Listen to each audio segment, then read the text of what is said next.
आपल्याला मी लेखी स्वरूपात प्रश्न दिलेला आहे. तर उपस्थित समाज बांधवांच्या रसिकांच्या माहितीसाठी मी प्रश्न टाकला आहे की एका परम भक्ताला आदिमाया राजश्री बाणेश्वरीनं एका परम भक्ताची परीक्षा घेण्यासाठी आदिमाया राजश्री बाणेश्वरीनं त्रिवेणीतील नीर आणायला सांगितले. एका परम भक्ताची परीक्षा घेण्यासाठी आदिमाया राजश्री बाणेश्वरीनं त्रिवेणीतील नीर आणायला सांगितले आणि त्या परम भक्ताने ते नीर लीलई आणून दिले. ते नीर त्या परम भक्ताने लीलई आणून दिले आणि त्याच्यावरती प्रसन्न होऊन आदिमाया बाणेश्वरीनं एक अलंकार म्हणून त्याला मोरपीस देऊ केले. त्याला अलंकार मोरपीस म्हणून देऊ केले. तर शाहीर त्या परम भक्ताचं नाव काय? इतकं एकाच ओळीचं उत्तर आहे, एका शब्दात हे उत्तर आहे. आपण ते सांगण्याचा प्रयत्न करा. अगदी साधा सोपा प्रश्न आपल्याला सोडलेला आहे. शाहीर, आपण ज्ञानीवंत आहात, ज्ञानदीप आहात. मला तुमच्याकडून जास्त अपेक्षा आहे. लगेचच पद सादर करतोय.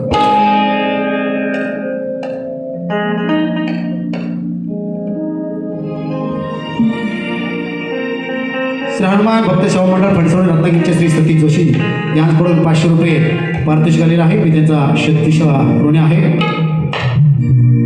बांगड्याची माळ लिंबावाणी डोळा. खरं तर आजच्या कार्यक्रमाला प्रमुख अतिथी लोककलेचे सम्राट चंदनजी कांबळे हे या ठिकाणी येणार होते. ते आलेले नाही आहे. मात्र त्यांचे काजळामार्गी आपल्यासमोर सादर करतोय. त्या गीतावर आधारित मी माझं पद त्या चालीवर आधारित सादर करतोय. बांगड्याची माळ लिंबावाणी डोळा उभी आहे नदीच्या काठाला.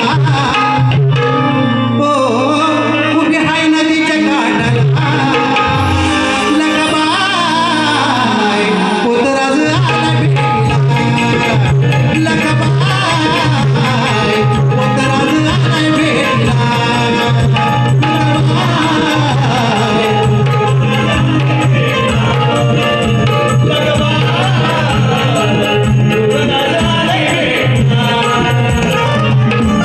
आता माझा पद आहे. ज्ञानदीप लावा हो शाहीर, ज्ञानदीप लावा बघ मांडला हा डावा. ज्ञानदीप लावा बुवा मांडला हा डावा. भेटलास आज जोडीला. हो भेटलास आज जोडीला. शाहिरा तुझ्यावर बाण सोडीला. शाहिरा सवालाचा बाण सोडीला.